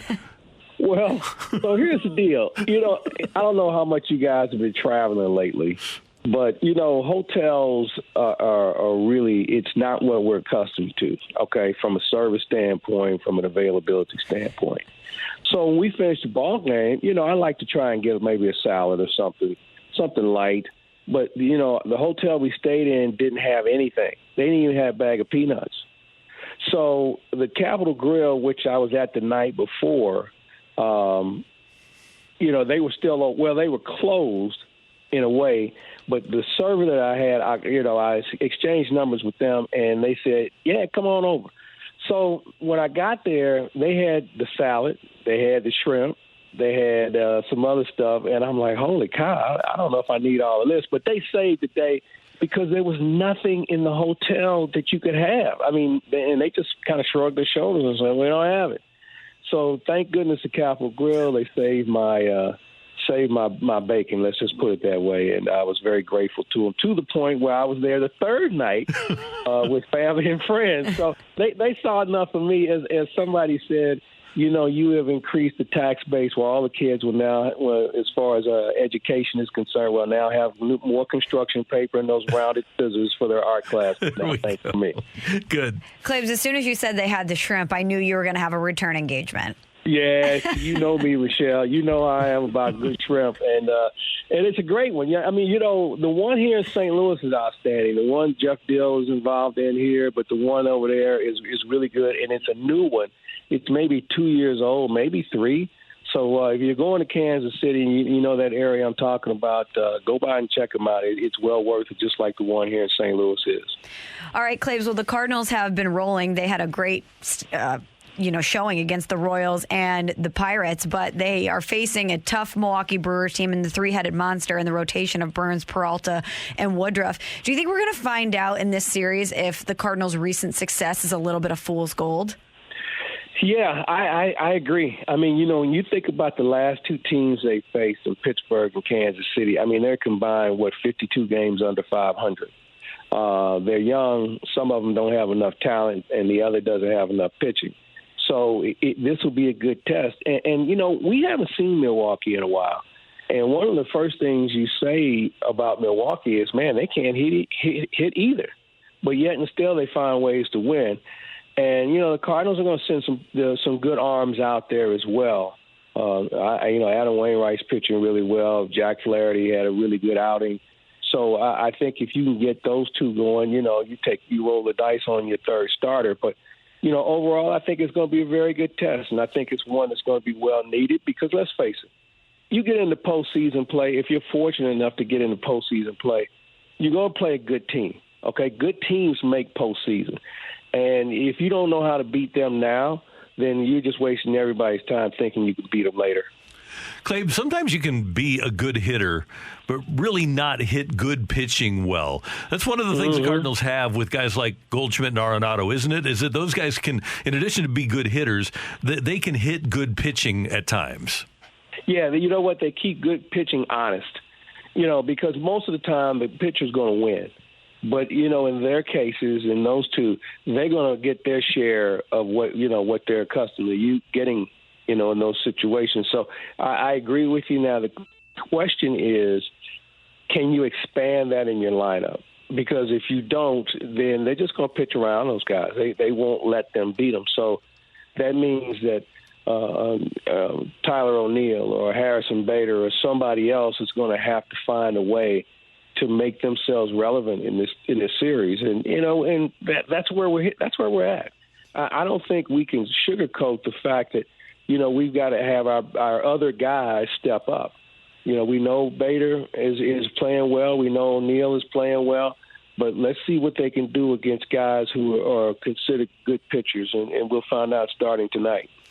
Also, Claves, during this stretch, guys like Rondon, Nootbaar, Edmundo Sosa, they've also answered the bell when they've been called upon, too. It seems like that's something that's been missing from this Cardinals team is a little bit of depth as well. I agree with you 100%, Michelle, and I should have talked about them earlier. What Rondon is doing is really outstanding, and I'm going to give Joe Bell Jimenez, Cardinals assistant hitting coach, a lot of credit here because he works with those pinch hitters before they're at bats, and they've got their own little setup down under the ballpark. So he's been able to get these guys to buy into whatever, and I don't know where we will be without Sosa. I mean, this guy, he brings a lot of energy to the ballpark. He can hit to all fields. His glove is phenomenal, and that's something we don't want to overlook. Defensively, he can play any position on the infield, but, man, he can play himself some shortstop. So when you look at them, and I think Nootbaar's situation is one that they haven't seen him a lot, so the question is, will teams adjust to him? And then if they do that, will he adjust to what they're adjusting to? So that's a work in progress, and I'm looking forward to seeing how it's going to unfold this week. Claves, I've been saying that if the Cardinals can go 7-6, 6-7 against Milwaukee, and there's these remaining 13, I'll take my chances against the rest of the schedule the Cardinals have through the end of September. How do you feel about those 13 games against Milwaukee? Yeah, I think I'd like to see a little bit more out of that, but I think you're on the right path, though, because let's face it, Pittsburgh isn't very good, and it is what it is. Chicago has already surrendered. I mean, they have basically given up, quit, whatever you want to call it. And then you have, those few games against Cincinnati, and, they're tough in their ballpark, but I think that they have a come to meeting as well where they had to find out how good they actually are. So, yeah, I would probably like to see them 2 over, 3 over 500 against Milwaukee, which says they picked up some games in the standing.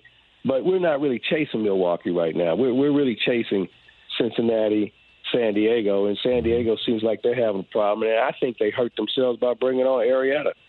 I mean, the stories you hear about how he conducted himself in Chicago is something I'm not sure a team in San Diego, which I think is a little fragile right now. I'm not sure if Arrieta helps them as much as they may think. He may have an experienced arm, but from what I understand, he was not the best guy you like to have around. Claims Jack Flaherty returned on Friday. He pitched 6 innings of 2-hit ball, and it's hard to wonder where this where this Cardinals team might be had Jack Flaherty not dealt with that oblique injury. Yeah, you know what, Michelle? I think one of the things that gave this team a chance is the hope that he was going to come back. And the statement that he made Friday night was one that I think everybody said, all right, here we go. So basically what that says is between Wainwright and Flaherty, there's 2 days out of the week you really feel like your chances are good. I think your chances improve with Jay Happ. I think he's done a nice job. John Lester is a guy who's 1 pitch away from being good and 1 pitch away from being bad. If you look at his outings, it's always been 1 pitch that either he didn't get or 1 pitch he made a mistake that opens up the floodgate. But when he is right, you know what, he's effective. And, he's a 5-6 inning guy. And, if you have a bullpen that's got a little rest, then who knows how far they can go with this. So if you can get 3-4 guys that you really feel good about and you flip a coin on whoever the 5th starter is going to be, then I think your chances really increase, especially with a team like this with veterans on it, like Wainwright, like Yachty, Goldschmidt, Arenado, guys like that. And granted, while Goldschmidt and Arenado have not been in the thick of it as much when it comes to postseason, they do have a calming effect as far as experience is concerned. Claibs will be tuned in tonight for the manager interview. What do we have coming up on the Claibs Online this week? Well, we have Howard Richards. We visited with him. That's up now. But Caroline Rodriguez, Dr. Caroline Rodriguez, she is from St. Louis. She was part of the U.S. Olympic Committee with regard to, she's a sports psychologist. And we have a chance to talk to her about that whole ordeal in Tokyo and how they're dealing with athletes today. And obviously because of what we saw with Osaka and certainly in the bios, them coming out and saying, hey, you know what, I'm having some problems. The groundswell of athletes that are now becoming more out there with regard to saying, hey, I'm having a problem with this, or this is more difficult than you think.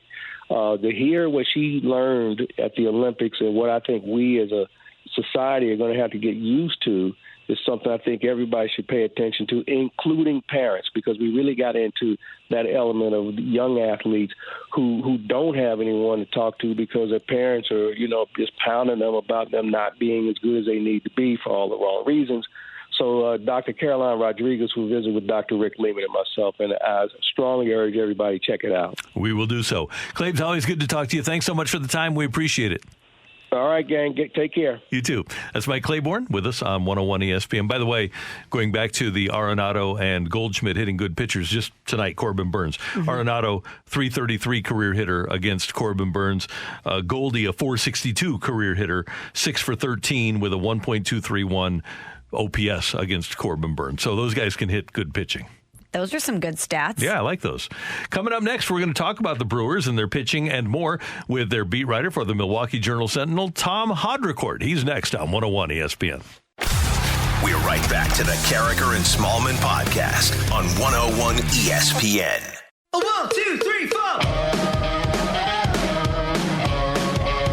Michelle Smallman, Randy Carricker, 101 ESPN in St. Louis, and it's a pleasure to go to the Brown and Crouppen Celebrity Line and welcome to the show Tom Haudricourt. He is the longtime beat writer for the Milwaukee Brewers for the Milwaukee Journal-Sentinel, and it's always good to hear his voice. Tom, thanks so much for the time and for joining us this morning. How you doing? Good. How you guys doing? Everything's great, and we understand you're making your way via the roads to St. Louis from Milwaukee this morning. Yes, I liked my connections on the highway better than I liked them in the airways.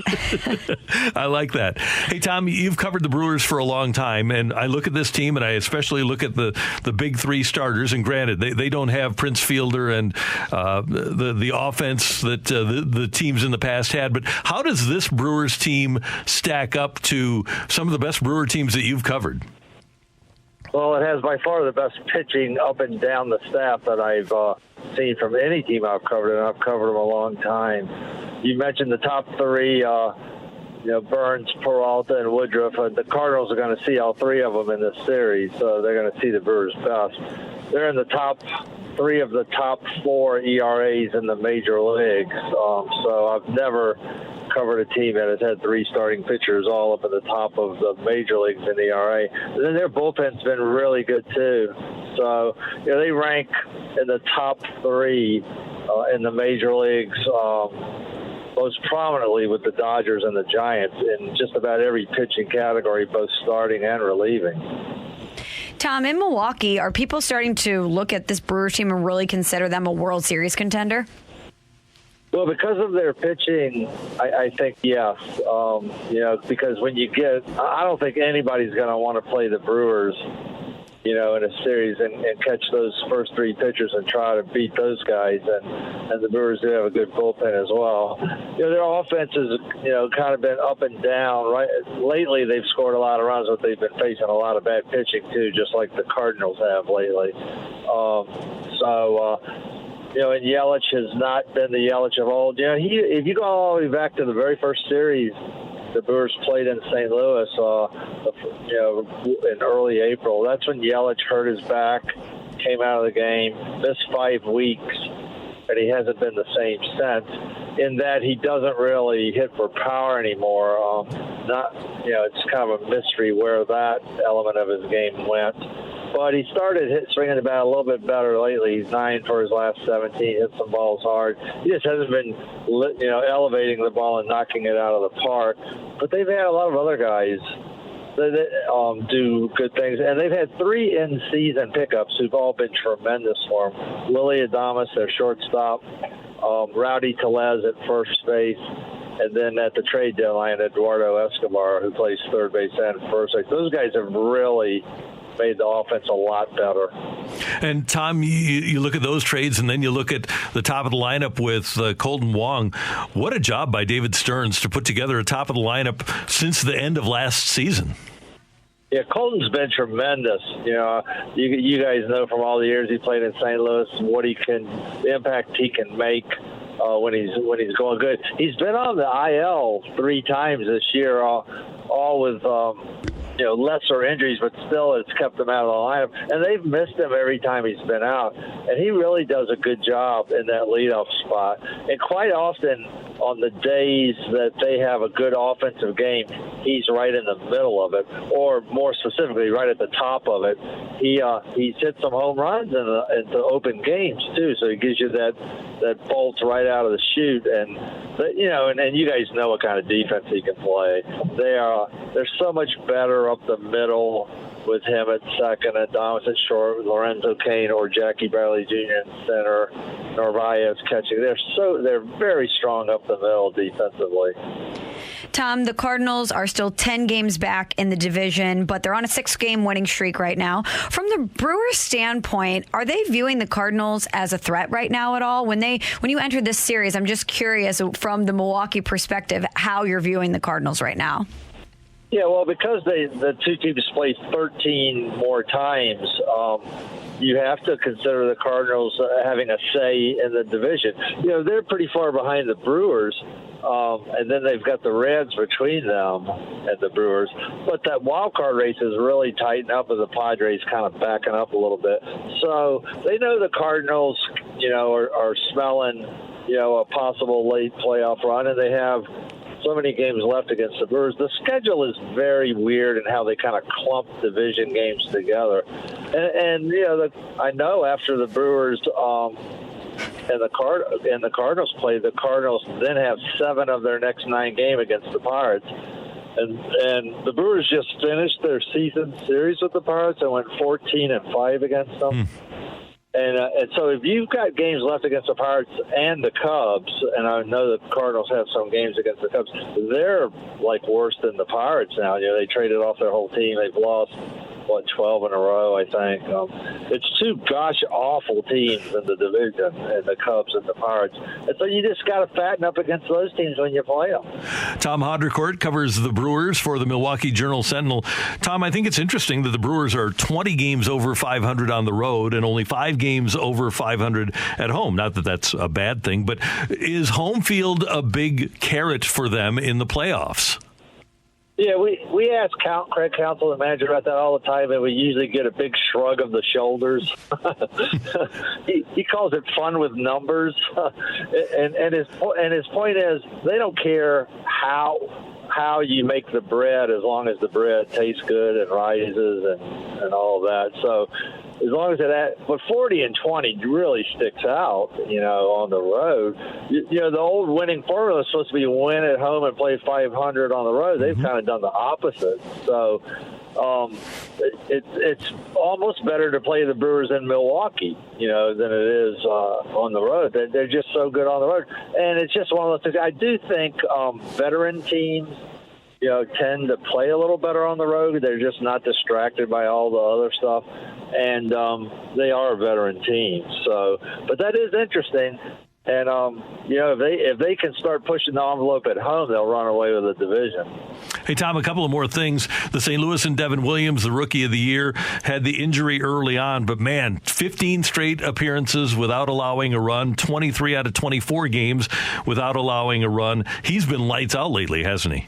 Yeah, he has, and he helped them. The Brewers had a big COVID outbreak go through their bullpen, and they missed. At one time, they had 4 guys on the COVID list. They're all back now. But during that time, when Josh Hader was on the COVID list, Williams served as the closer and did just fine. But when they have Boxberger in the 7th, Williams in the 8th, and Hader in the 9th, not many teams are coming from behind to beat the Brewers. Their bullpen at the back end's really been good. Devin, how good are you when you have a pitch that has a nickname? His changeup's called the Airbender. When a nickname gets put on one of your pitches, it's a pretty good pitch. Yeah, you're right about that. Hey, one last thing, and we have such great appreciation for the job that Craig Counsell does, and we mentioned earlier that he's kind of had to. Heck, the team's had 60 players this year, 60 different players, but Craig Counsell just keeps the Brewers going. What does he do that's different, that he's able to keep this team rolling like he does? Yeah, he's flexible. They're not this bunch, and it goes up to the president of baseball operations, David Stearns, and the general manager, Matt Arnold. They're not afraid to think out of the box and try different stuff. Like, for one thing, in going from 60 to 162 games, they really wanted to protect their starting pitchers because their innings are going to jump up so much from last year to this year. So he's regularly been using 6 starters, or using off days to serve as the 6th, starter, and it's worked great. And the players have to buy into it, and it's all about trying to protect these guys' arms. Like Peralta's way over any innings he's ever pitched because he used to pitch out of the bullpen, and he's been fantastic. So just being flexible, and the way he uses his pitching staff, the way he uses offense, and also, to show you they're not afraid to think out of the box. Eduardo Escobar had never played first base. Well, they've got him playing first base some. It's been a little adventurous over there. I'm not sure in the playoffs if they have a 1-run lead they want him over at first base. but they're just they're not afraid to try stuff. And you said 60 players. How good does a manager have to be just to coordinate that? I mean, it's been a revolving door on their roster. Their previous club record was 53. They blew that out of the water. Generally when you have that many guys play on your team, you're not very good. You know what I mean? Right. Yeah, well, it'll be fun. It'll be fun to have the Brewers in, Tom. First time the Cardinals and Brewers have played in 3 months. Tom, safe travels to St. Louis. We love your work, and we appreciate you taking the time with us this morning. Thanks, guys. Appreciate you having me on. Take care. And you can follow Tom on Twitter at Haudricourt, Haudricourt, Haudricourt, and he does a great job of covering the Brewers. Coming up at the bottom of this hour, we are going to give away some tickets for the Cards-Pirates game on Sunday, and we need 2 players for our special ticket game. So text in to 65780. But coming up with Carricker and Smallman, there are a half dozen quarterbacks in the NFL who, with the new schedule, could reach 6,000 yards passing. Who do we think could do it? That's next on 101 ESPN. We're right back to the Carricker and Smallman podcast on 101 ESPN. 3rd and 10. Blitz again from Atlanta. Rodgers stands in, throwing, going in. It's a touchdown. Randall Cobb. Here's Mahomes, gets some pressure, man in his face. Got Hardman wide open for the touchdown. Releases deep down the sideline. Guyton's got a snap. There he goes. See you later as Guyton walks it in for a Chargers touchdown. Prescott, pressure coming, gets a block, no stands in. Wide open, C.D. Lamb. Touchdown, Dallas. Here's Brady's pass. It's Gronkowski. Back again. The biggest tandem for touchdowns now in postseason history. Stafford over the middle, firing in traffic. It's caught for the touchdown. Galladay's got that one. And the Lions back in front. Michelle, back in 2000, before Kurt Warner got hurt in game number 6, he was on pace for 6,000 passing yards in the season, in the 16-game season. Obviously, he got hurt, and that ended his opportunity to pass for 6,000 yards in a season. Only 8 quarterbacks ever have passed for 5,000 yards or more in a season. Drew Brees did it 5 times. Peyton Manning, Brady, Big Ben, Jameis Winston a couple of years ago, Patrick Mahomes, and the first ever to do it was Dan Marino. Of course, Dan the man. And Matthew Stafford did it with the Lions in 2011 when he was 23 years old. Well, there's a piece up at ESPN.com suggesting that with the added game in the schedule, now 17 games, there are a half a dozen quarterbacks that have the chance to pass for 6,000 yards. What you need is a fast pace. You need to play a lot of offensive plays. You need to play in a pass-heavy offense. You need to be playing against or have a shaky defense or a mid-range defense. You have to have high-end quarterback efficiency, minimal to moderate scrambling so that you're throwing a lot, and elite health and playing time. So ESPN is suggesting that the 6 that have the opportunity to pass for 6,000 yards are Dak Prescott, whose health certainly comes into question right now, Patrick Mahomes, who has great tools and plays all the time, Tom Brady, Matthew Stafford, Aaron Rodgers, and Justin Herbert. Of that group, Michelle, I want you to pick one for me that you think has the best opportunity to be the first quarterback ever to pass for 6,000 yards in a season. Well, these are pretty good options here if you're going to pick a horse to get to 6,000. But when I look at all of the requirements and I look at the talent level and I look at the coaching and the weapons and the scheme, how do you not pick Patrick Mahomes to be your guy? Not only do you know that he's capable of doing it, but he, as you mentioned, has already passed for 5,000 yards back in 2018, dipped a little bit in 2019, 4,031 total yards. Last year, 4,740 yards. But it really seems like the only thing based on these requirements that might knock him is pace of play. But I got to think that it just seems like if you're going to put your money on any quarterback to break any record, if you're looking at young quarterbacks, isn't Patrick Mahomes your guy? You would think so, with all the tools and with all the long pass plays that he has. And that defense has a tendency to be shaky at times. I don't think there's any question that Mahomes is one of the guys. I don't think that Tom Brady is going to be a 6,000-yard passer, even though Bruce Arians loves to light it up, and they do have a ton of weapons. I just think that they're more balanced, and he doesn't throw the deep ball as much as the other guys. Aaron Rodgers has a pretty good defense, but I don't know that Matt LaFleur, especially with Aaron Jones and the way and Williams, the way they love to run the ball. I don't know if Rodgers is that guy. I don't know enough about Justin Herbert. I just don't see him in his second year. I don't think he's Dan Marino. Could have a sophomore slump. You never know. Yeah. So I'm looking at the Rams, and I'm looking at the way that